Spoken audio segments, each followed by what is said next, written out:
오늘 우리 함께 나눌 말씀은 요한복음 15장의 말씀입니다.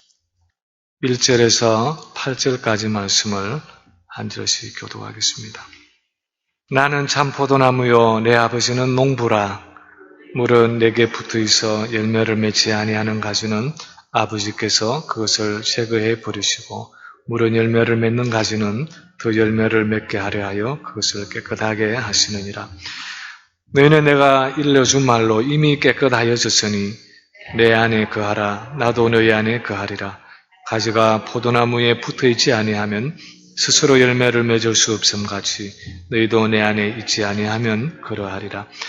나는 포도나무요 너희는 가지라. 그가 내 안에 내가 그 안에 거하면 사람이 열매를 많이 맺나니 나를 떠나서는 너희가 아무것도 할 수 없음이라. 사람이 내 안에 거하지 아니하면 가지처럼 밖에 버려져 마르나니 사람들이 그것을 모아다가 불에 던져 사르느니라. 너희가 내 안에 거하고 내 말이 너희 안에 거하면 무엇이든지 원하는 대로 구하라. 그리하면 이루리라. 너희가 열매를 많이 맺으면 내 아버지께서 영광을 받으실 것이요 너희는 내 제자가 되리라. 아멘. 지난 주일에 제가 말씀을 전하면서 존 스타트 목사님이 윌리엄 템플턴의 말을 인용하면서 했던 이야기를 같이 나누었습니다. 뭐라고 얘기를 했냐면요. 내게 예수님의 삶과 같은 삶을 보여주고 그렇게 살라고 하는 것은 아무런 소용이 없는 일이다. 예수님은 그렇게 살 수 있지만 나는 그렇게 살아갈 수 없다. 그러나 예수님의 영이 내 속에 들어온다면 나도 그분처럼 살아갈 수 있을 것이다. 존 스타트 목사님이 이 이야기를 했던 그 요지는 예수님의 영이신 오순절에 성령이 오셔서 내가 예수님을 믿고 영접할 때 내 안에 오셨기 때문에 오순절에 성령께서 이제 내 안에 내재하시기 때문에 이제는 우리도 예수님처럼 살아갈 수 있고 또 그렇게 살아가야 한다. 그것이 바로 제자의 삶이다 하는 것이 존 스타트 목사님이 하고 싶었던 이야기였습니다. 근데 아무리 그렇게 얘기를 해도 우리 마음속에는 여전히 그래도 나는 아니야. 존 스타트 목사님은 그렇게 살아갈 수 있을지 모르지만 내가 예수님처럼 살아간다는 것은 그건 불가능한 일이야. 여전히 그렇게 생각을 하는 그런 생각이 드는 분들이 있을 것입니다. 사실 오늘날 많은 그리스도인들이 그렇게 생각을 합니다. 예수님이 성령을 통해서 내 안에 계신다는 것은 내가 믿겠지만 그러나 내가 작은 예수로서 예수님 같은 삶을 살아간다는 것은 그건 또 다른 이야기야. 그건 내게 어려운 이야기야. 그렇게 생각을 하는 분들이 참 많습니다. 사실 그래서 오늘 이 본문의 말씀을 어쩌면 우리가 함께 나눌 필요가 있는지 모르겠습니다.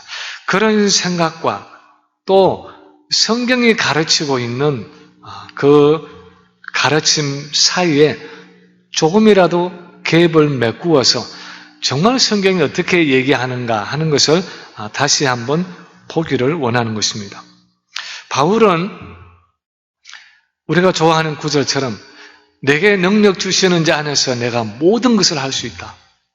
내게 능력 주시는 그분이 내 안에 계시기 때문에 그 예수님이 내게 계시기 때문에 내가 모든 것을 할 수 있다. 그렇게 말을 했고 또 내가 예수 그리스도를 본받는 자 된 것 같이 너희도 나를 본받는 자가 되라. 그 얘기는 내가 예수님을 모델로 삼아서 예수님을 닮아가는 그 삶을 살아가는 것처럼 너희도 그 부분에 있어서 나처럼 예수님을 닮은 삶을 살아가라 하는 것입니다.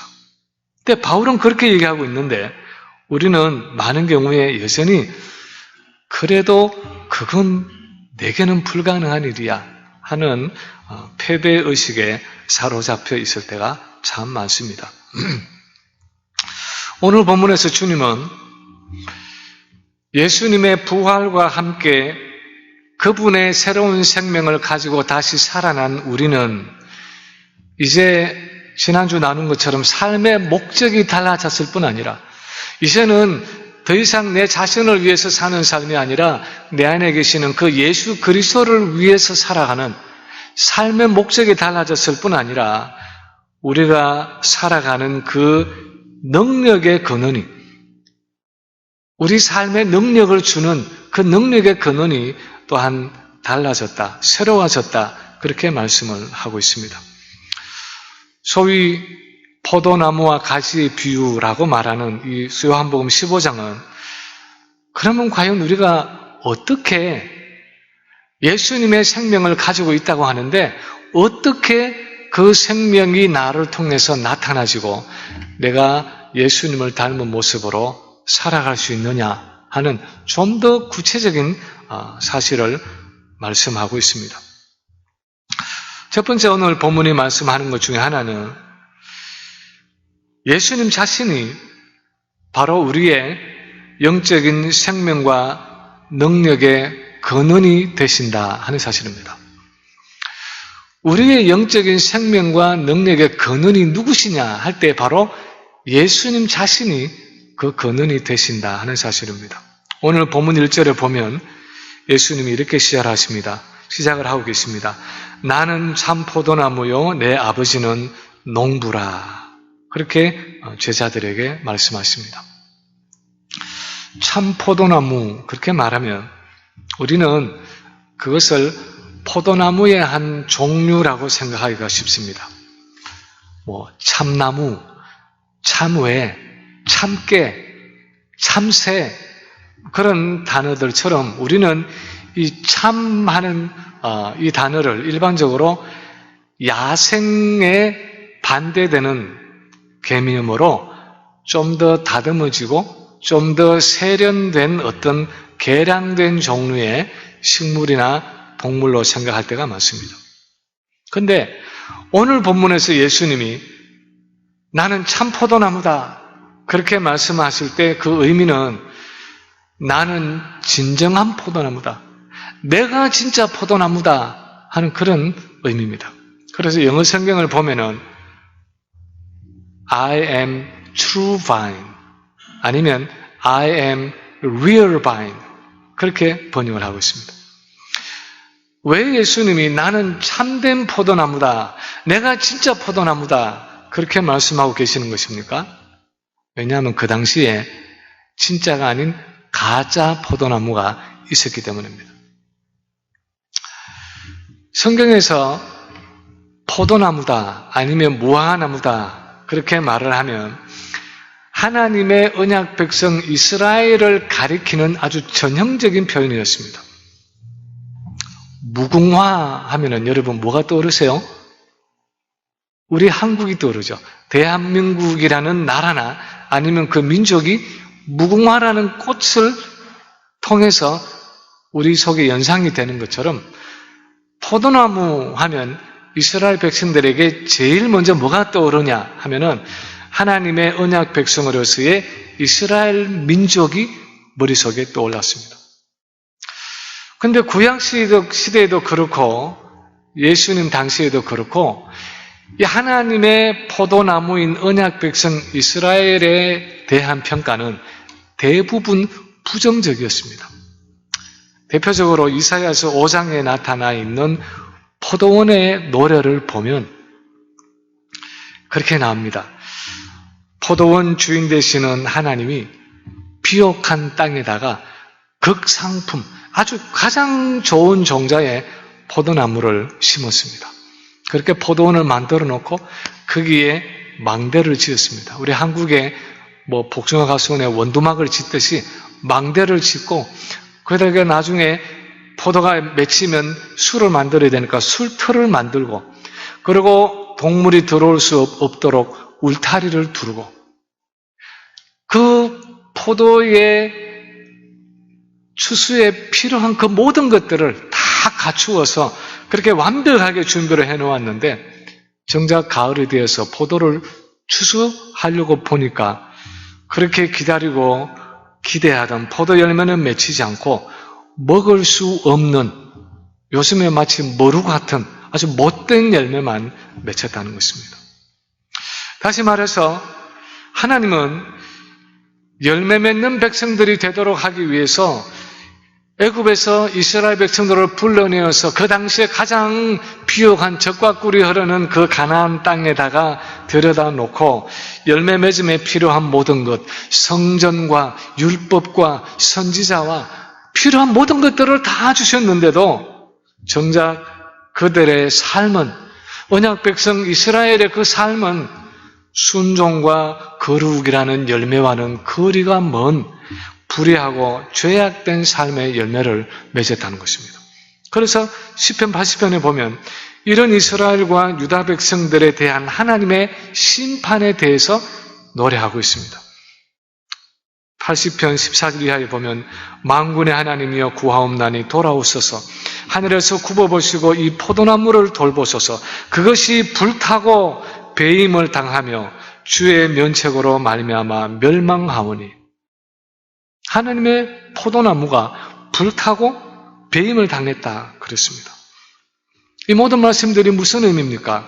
이스라엘 백성들은 하나님의 언약 백성으로서 풍성한 열매를 맺어야 할 하나님의 포도나무였는데, 구약 시대에도 그렇고 또 예수님 당시 유대인들도 그렇고 하나님이 원하시는 그 열매를 맺지 못했다는 것입니다.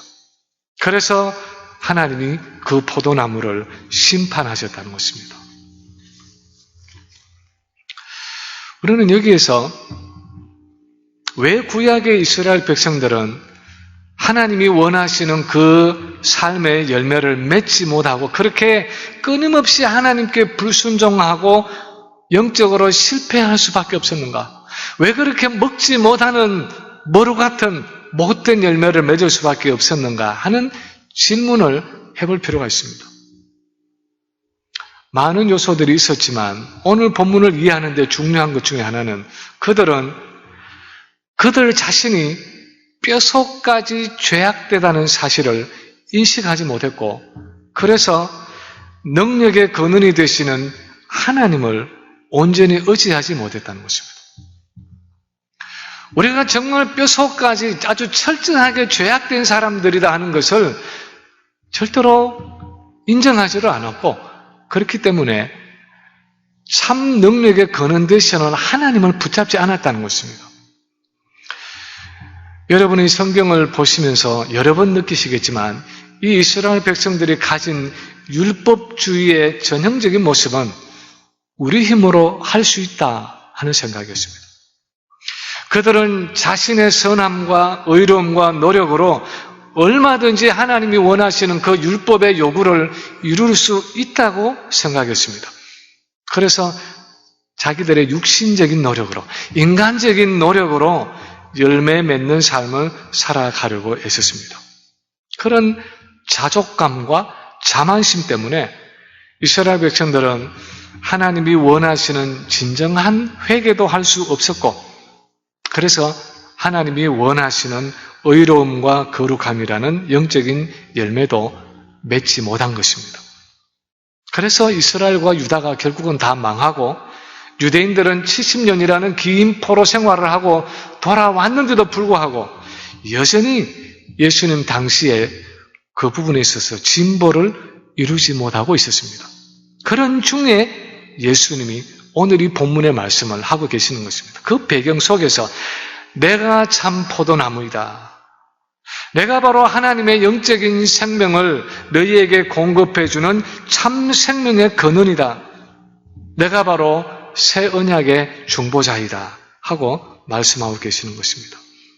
그 당시 이스라엘의 종교 지도자들과 또 그들의 거짓된 가르침을 배격하면서 그들이 아니라, 그 거짓 선지자들이 아니라, 그 거짓 종교 지도자들이 아니라 내가 바로 하나님의 영원한 생명을 소유한 메시아이고 내가 바로 하나님의 능력의 근원이고 내가 바로 너희에게 열매를 맺게 할 수 있는 참 포도나무라는 것입니다. 그래서 예수님은 참 포도나무 되시는 예수님과 하나 되어 있으면 열매를 맺겠지만 하나님의 능력의 근원이 되시는 예수님과 하나 되어 있지 않으면 그 누구도 하나님이 원하시는 열매를 맺을 수 없다는 사실을 거듭 강조하고 있습니다. 4절에 보면 가지가 포도나무에 붙어 있지 아니하면 스스로 열매를 맺을 수 없음 같이 너희도 내 안에 있지 아니하면 그러하리라 말씀하고 있고요. 5절에서도 보면 그가 내 안에 내가 그 안에 거하면 사람이 열매를 많이 맺지만 나를 떠나서는 너희가 아무것도 할 수 없음이라 하고 말씀하고 있습니다. 구약의 언약 백성인 이스라엘의 실패에서 보았던 것처럼 하나님의 영적인 생명이 아니면 그리고 그 하나님의 영적인 생명을 공급해 주는 그 예수 그리스도가 아니면 죄악된 우리는 스스로 결코 열매 맺는 삶을 살아갈 수 없다는 것입니다. 구약의 이스라엘 백성들에게 그랬고 또 예수님 당시의 유대인들에게도 그랬던 것처럼 우리 앞에 여전히 놓여져 있는 한 유혹은 하나님께 열매 맺는 삶을 살아가기 위해서 내가 노력만 하면 나는 얼마든지 하나님께 순종하는 삶을 살아갈 수 있다 하는 그런 사고방식입니다. 최근에 공자에 대한 글을 인터넷에서 읽다가 이런 글을 발견했습니다. 뭐라고 썼냐 하면요. 공자가 애초에 개개인의 주체적인 도덕성을 강조했던 것은 그가 모든 인간은 도덕을 실천할 수 있는 본성을 타고난다고 보았기 때문에 그래서 그 본성을 후천적으로 발달시켜줄 교육을 중요시했다. 그렇게 쓰고 있습니다. 다시 말하면 유교에서 왜 학문과 교육을 중요시했느냐 할 때 사람은 많이 배우기만 하면 얼마든지 스스로 의롭고 선하게 살아갈 수 있는 능력이 있다고 믿었기 때문이다 하는 말입니다. 무슨 말씀인지 이해가십니까? 사람은 많이 배우기만 하면, 제대로 배우기만 하면 얼마든지 하나님이 원하시는 어떤 도덕적인 삶, 그런 이 윤리적이고 도덕적인 온전한 삶을 살아갈 수 있는 본성을 타고났다는 것이 이 공자의 가르침이라는 것입니다. 그런데 사실 이것은 유교에서만 있었던 사상이 아니라 똑같은 것을 구약시대 이스라엘 백성들에도 볼 수 있고 예수님 당시의 바리새인들에게도 볼 수 있었고 오늘날 기독교 안에도 얼마든지 찾아볼 수 있는 사상입니다. 많은 사람들이, 많은 기독교인들이 열심히 노력만 하면 하나님이 성경에서 기록하고 있는 그 율법의 말씀대로 살아갈 수 있다 생각을 합니다. 물론 100% 완벽하게 다 지킬 수는 없지만 시간이 지나면서 조금씩 더 완전을 향해 나아가는 거룩한 삶을 우리는 얼마든지 살아갈 수 있다고 생각을 합니다. 그러나 정말 그렇습니까? 내가 노력만 하면 얼마든지 하나님이 원하시는 그 거룩한 삶을 살아갈 수 있는 본성을 우리가 가지고 있습니까? 저도 예전에는 그런 줄 알았습니다. 내가 나이가 좀 더 먹으면 지금은 내가 젊어서 젊은 혈기에 이것도 하고 저것도 하고 이렇게 죄도 짓고 저렇게 넘어지기도 하지만 내가 나이가 한 60쯤만 돼도 좀 더 나이를 먹으면 좀 더 거룩해지고 원숙해지고 죄성이 저절로 줄어들어서 나이 한 60쯤 되면 그때는 영적으로 거의 완성품에 도달하는 줄로 알았습니다. 저는 실제로 제가 20대, 30대는 그렇게 생각했습니다. 그런데 이제 60을 한두 해 앞두고 있는 지금은 더 이상 그것을 믿지 않습니다. 60이 아니라 70이 되고 80이 되어도 내 안에 있는 그 죄의 본성은, 죄의 성향은 결코 줄어들지 않고 나이가 바뀌면서 내 죄성이 나타나는 형태는 다 달라지지만 20대에 드러나는 내 죄성이 있고 30대에 또 다른 내 죄성들이 나타나고 60대, 70대는 또 다른 죄성들이 나타나서 그 형태는 다 달라지지만 그러나 죄의 성품은 여전히 내 안에 남아있을 것이라는 그 생각이 점점 더 굳어지고 있습니다. 특히 제 주변에 은퇴를 앞두고 있는 여러 선배 목사님들 중에 여전히 실족하고 실패하는 목사님들을, 선배들을 보면서 아마 나도 나이가 들어간다고 해서 저절로 거룩해지는 것이 아니라 뭔가 다른 길로 거룩해질 것이다 하는 생각을 하고 있습니다. 정말 성경을 보아도 그렇고 우리의 경험으로 보아도 그렇고 우리는 예수 그리스도의 능력이 아니면 결코 거룩하게 살아갈 수 없다는 사실을 너무나 분명하게 볼 수 있는 것입니다. 두 번째로 오늘 본문에 또 말씀하는 것은 우리 성도들은 그 능력의 근원이 되시는 예수님과 이미 하나 되어 연합되어 있다는 사실입니다. 우리 성도들은 능력의 근원이 되시는 예수님과 이미 연합되어서 하나 되어 있다는 사실입니다. 오늘 본문에서 나는 참 포도나무요 내 아버지는 그 농부라 말씀하시는 예수님은 이제 제자들을 향해서는 너희는 내게 붙어있는 가지이다 그렇게 말씀하고 있습니다. 5절에 보면 나는 포도나무요 너희는 가지라 말씀하고 있는데 이것은 이 말씀을 듣고 있는 제자들은 포도나무 되시는 예수님께 붙어있는, 그래서 예수님과 한 생명을 공유하고 있는 그 포도나무의 가지들이라는 것입니다. 가지라는 것은 그 나무와 하나를 이루고 있고 그 나무의 생명력을 함께 소유하고 있는 것입니다. 2절, 3절 말씀이 가지고 있는 의미도 제자들은 이미 예수님께 붙어있는 가지라는 것입니다. 내게 붙어있는데 열매를 맺지 않는 가지는 아버지께서 그것을 제해버리신다 하는 이 예수님의 2절의 말씀은 성경학자들은 가룟 유다를 지칭하는 말이라고 생각을 합니다. 예수님의 제자가 되었지만 순종의 열매를 맺지 못하고 자기 욕심에 이끌려서 결국 세상을 팔아넘기는 유다와 같은 제자는 하나님이 잘라서 버리신다는 것입니다. 내게 붙어 있어서 열매를 맺는 가지는 나머지 예수님의 제자들을 가리키는데 그들은 이미 예수님이 주신 말씀을 받아들여서 그 말씀을 믿음으로 예수님과 연합되어서 열매를 맺고 있다는 것입니다. 그래서 더 풍성하게 열매 맺도록 하나님이 그들의 곁가지로 치시고 다듬으시는데 그것을 우리가 흔히 농사에서 가지치기라 솎아내는 일이라 그렇게 말을 합니다. 복숭아 가수원 하셨던 우리 장로님 여러분 또 시골에서 보시면 잘 아시죠? 가지치기, 전지하는 거죠.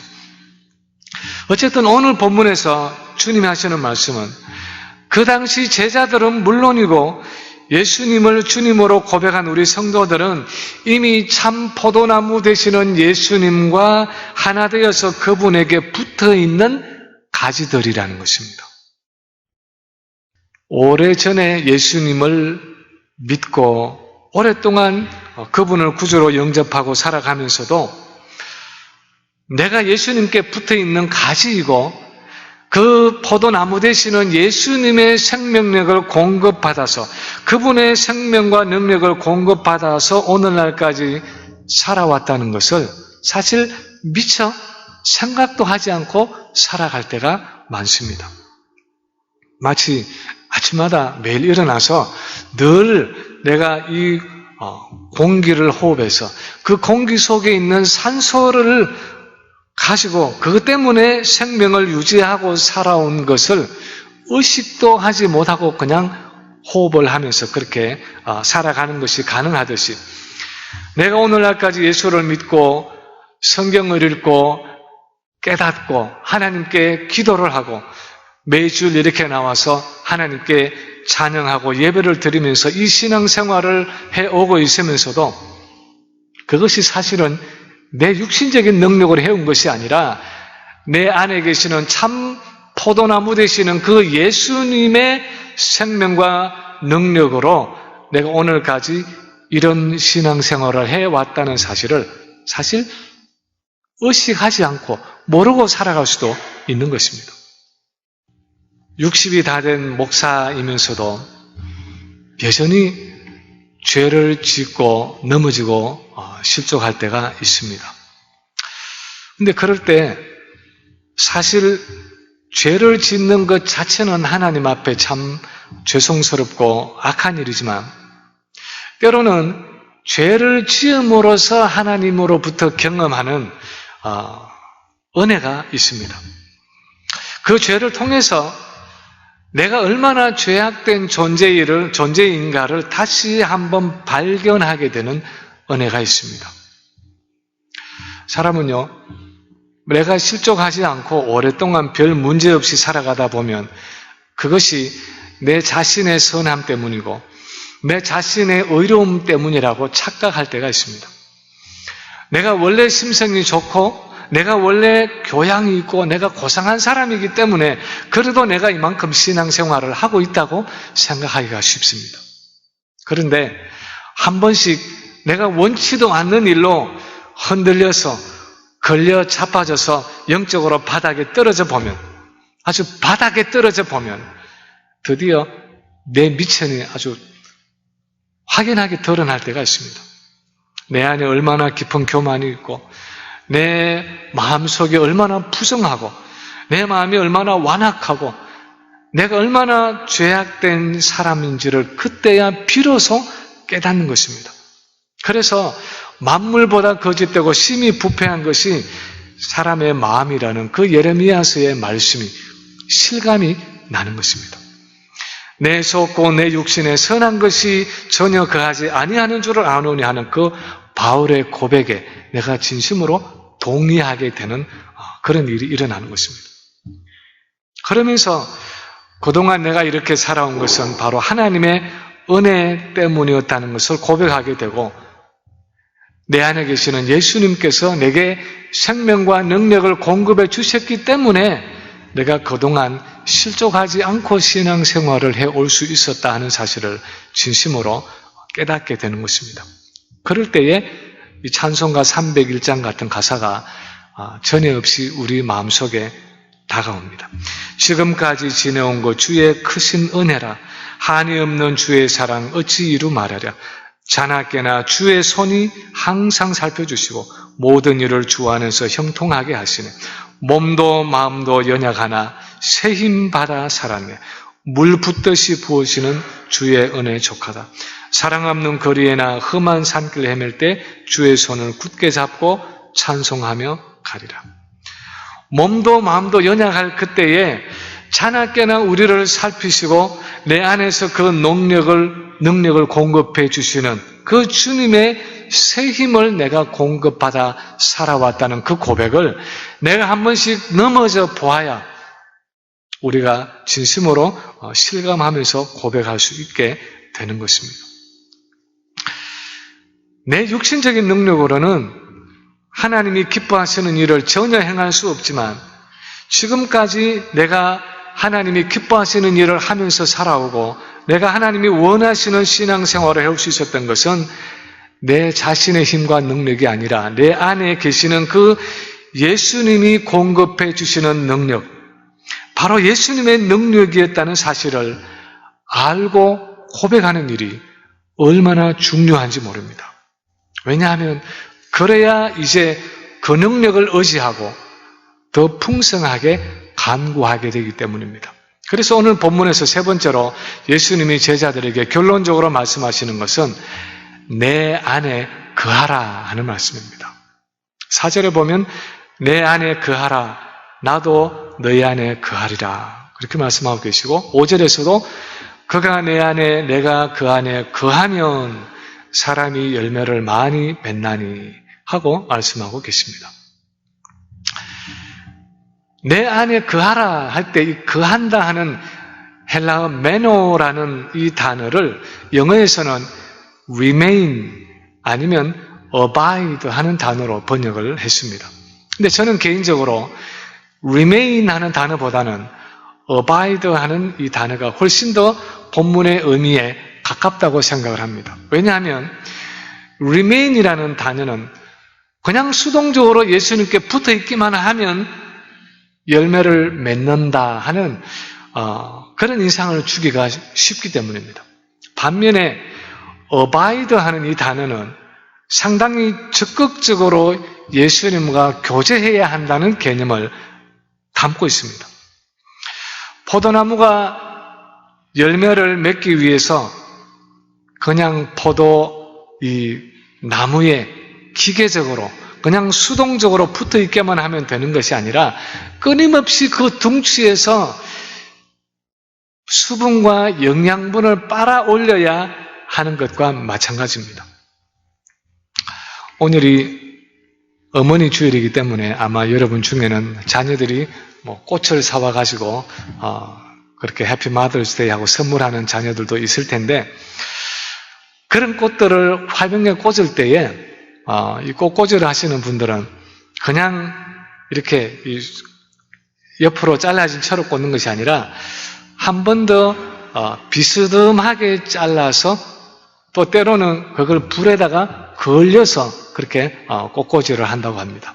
왜 그렇게 하느냐 하면 그렇게 비스듬하게 자를 때에 그 꽃병에 있는 화병에 있는 불이 훨씬 더 흡수될 수 있는 면적이 넓어지고 불에 걸릴 때는 그것을 흡수하는 힘이 더 강해진다고 합니다. 아무리 꽃병에 물이 많이 차 있어도, 꽉 차 있어도 거기에 꽂혀 있는 식물이 그 물을 흡수하고 받아들일 수 있는 모습이 아니면 여전히 시들고 마를 수밖에 없는 것처럼, 우리가 예수님과 연합되어 있지만, 우리가 예수님과 하나 되어 있지만, 그러나 그 예수님과의 적극적인 교제가 없으면, 예수님과의 어떤 인격적인 사귐이 없으면, 때로는 회개하지 않은 죄로 인해서 주님과의 영적인 통로가 막혀 있으면 우리 영혼은 마치 꽃병에 꽂혀 있는데도, 물이 꽉 차 있는데도 때로는 꽃이 시드는 것처럼 우리 영혼이 시간이 가면서 시들고 메마를 수 있다는 것입니다. 우리는 수도 꼭지가 파이프에 붙어 있는 것처럼 그냥 수동적으로 기계적으로 예수님과의 연합의 상태를 유지하는 것이 아니라 끊임없이 그분과 적극적으로 교제하면서 그분이 주시는 그 생명과 능력을 지속적으로 공급받아야 한다는 것입니다. 그래서 신학자들은 커뮤니언이라는 단어로 표현을 했습니다. 이것은 예수님과의 연합의 관계인 유니언을 인식하고 감사하고 누리는 것을 말합니다. 거기에는 주고받는 상호간의 교류가 있고 인격적인 친밀함이 있고 사랑의 나눔이 있습니다. 아마 이 개념을 좀 더 쉽게 이해하려면 부부간의 관계를 대입해서 생각해 보면 훨씬 더 이해가 쉬울 수도 있습니다. 부부들은 다 이미 혼인신고가 되어 있고 한 집에서 같이 살고 있습니다. 법적으로 다 하나 되어서 유니언을 이루고 있습니다. 그렇지만 그런 유니언에도 불구하고 얼마든지 커뮤니언이 없을 수 있습니다. 부부로 혼인신고가 되어 있고 한 집에 살면서도 서로 얼굴도 마주 보지 않고 그냥 꼭 필요한 대화만, 아주 기계적인 그런 대화만 서로 나누고 마음에 있는 깊은 생각들을 결코 내놓지 않고 마음이 오가는 그런 친밀함과 사랑이 없는 부부 생활이 가능한 것입니다. 심하면 부부가 한 집에 살면서도 그냥 하숙생처럼 그냥 남남으로 지낼 수도 있는 것입니다. 그런데 우리가 주님과의 교제에 있어서도 그럴 수 있다는 것입니다. 유니언은 있는데 커뮤니언이 없을 수 있습니다. 예수는 믿는다고 말하는데, 세례는 받았다고 말하는데, 그 예수님과의 영적인 교제는 일어나지 않을 수 있습니다. 성경을 통해서 그분의 말씀을 듣는 시간도 없고, 기도를 통해서 내가 그분께 말하는 시간도 없고, 그분과의 친밀함도 없고, 사랑의 대화도 없을 수 있는 것입니다. 예수님과 하나 되었음에도 불구하고 그 하나됨을 누리는 영적인 교제가 메마른 신앙생활을 해갈 수도 있다는 것입니다. 그래서 오늘 본문 4절에서 주님이 말씀하십니다. 내 안에 거하라. 나도 너희 안에 거하리라. 이 말씀을 언뜻 들으면 내 안에 거해라. 그러면 나도 너희 안에 거할 것이다. 너희가 내 안에 거하지 않으면 나도 너희 안에 거하지 않을 것이다. 그렇게 조건부의 말씀처럼 들리기 쉽습니다. 그런데 실제로 이 명령은 조건이 아니라 이유와 동기를 나타내는 말입니다. 너희는 내 안에 거해야 한다. 항상 내 안에 지속적으로 거해야 한다. 왜냐하면 내가 너희 안에 거하고 있기 때문이다. 내가 너희 안에서 생명과 능력을 공급해 주고 있기 때문이다. 내가 바로 너희의 능력의 근원이 되기 때문이다. 그러므로 너희가 내 안에 거해라 하는 그런 의미의 말씀인 것입니다. 포도나무 되시는 주님이 우리 안에서 하나님의 영적인 생명과 능력을 공급해 주고 계시기 때문에 너희는 이제 내 안에 거함으로 나와 적극적으로 교제하자는 것입니다. 그 하나님의 생명과 능력을 나를 통해서 공급되는 그분의 그 생명과 능력을 풍성하게 공급받으라는 것입니다. 그러면 너희가 열매를 많이 맺게 될 것이라는 말입니다. 마치 시냇가에 심은 나무가 시저로 쫓아서 과실을 맺는 것처럼 그리스도의 생명으로 넘치는 그 사람은 그것이 인격과 삶 속에 저절로 흘러날 수밖에 없고 나타나지 않을 수 없다는 것입니다. 열매 맺는 삶, 거룩한 삶이라는 것은 그에게는 너무나 자연스럽고 너무나 당연한 일이라는 것입니다. 그래서 7절에서 기록하는 것처럼 너희 기도가 응답을 받을 것이고 8절에서 말하는 것처럼 내 제자가 될 것이다 하는 말입니다. 예수님의 제자가 된다는 말이 무슨 말입니까? 지금 예수님의 말씀을 듣고 있는 이 제자들이 예수님의 제자들이 아닙니까? 그들은 이미 예수님의 제자였습니다. 그러나 진정한 의미에서 제자는 아직 아니었습니다. 제자는 원래 그 의미상 스승을 닮은 사람이었습니다. 여러분, 옛날 우리 자주 보던 중국 무술 영화 같은 거 보면은 어떤 제자가 그 스승의 무술을 전수받기 위해서 아주 수십 년을 그렇게 스승을 섬기는데 스승의 학문과 인격과 무예를 전수받아서 스승과 똑같은 사람이 된다는 것이 제자의 길이었습니다. 요즘은 그냥 지식만 전수하는 그런 교육을 하고 있지만 예전에는 그렇지 않았습니다. 사실 음악을 하는 분들이나 미술을 하는 분들도 내가 어떤 스승 밑에서 내가 지금 이 논문을 썼다, 이 학위를 마쳤다 하는 것이 왜 중요합니까? 그 스승과 똑같이 닮은 제자라는 그 개념이 여전히 존재하기 때문입니다.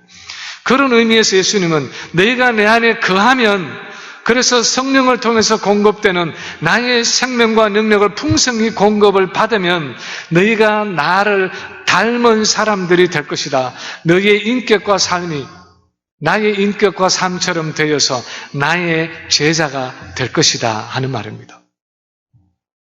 어떻게 존 스타트 목사님이 말한 것처럼 우리가 이 땅에서 예수님을 닮은 사람으로 살아갈 수 있습니까? 어떻게 내 삶을 통해서 예수님의 그 목적과 그 예수님의 인격과 삶을 나를 통해서 나타낼 수 있습니까? 예수님 안에 지속적으로 거하는 것입니다. 그분과 지속적으로 영적인 교제를 나누는 것입니다. 그분 가까이에서 친밀하게 동행하면서 살아가는 것입니다. 그분과의 영적인 사귐이 끊어지지 않게 하는 것입니다. 그런 면에서 저는 지금 한국에 있는 어느 목사님이 주장하고 있는 24시간 예수님 바라보기 하는 것이 이런 면에서 많은 도움을 주는 일이라고 생각을 합니다. 내가 의식하고 있는 동안 시간만 되면 내 안에 계시고 내게 생명과 능력을 공급해 주시는 그 예수님을 믿음의 눈으로 바라보고 생각하고 그분과 대화를 나누는 그것은 모든 그리스도인들이 해야 할 그리스도 안에 거하는 한 방법이 될 수 있는 것입니다.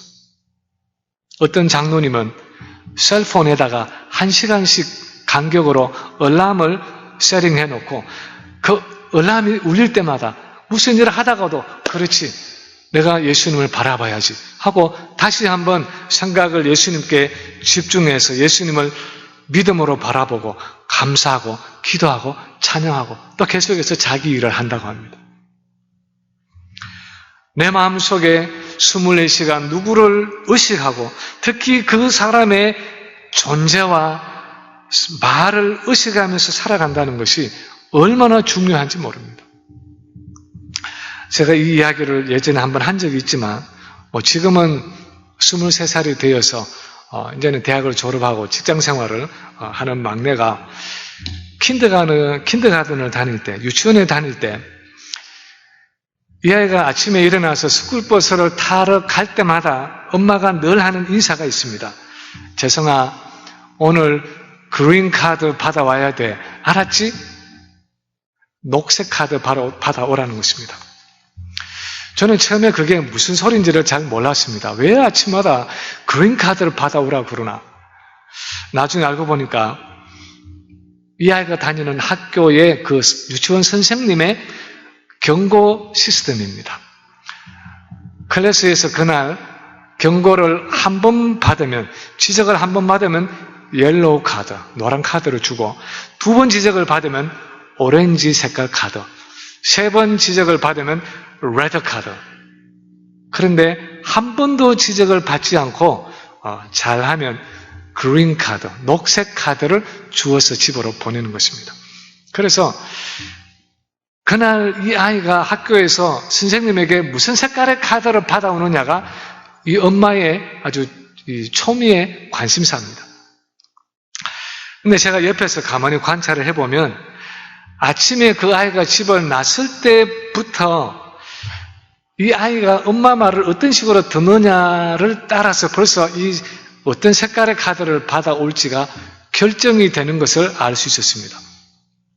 어떤 날은 엄마가 이 아이한테 재성아, 오늘 그린카드 꼭 받아와야 돼. 알았지?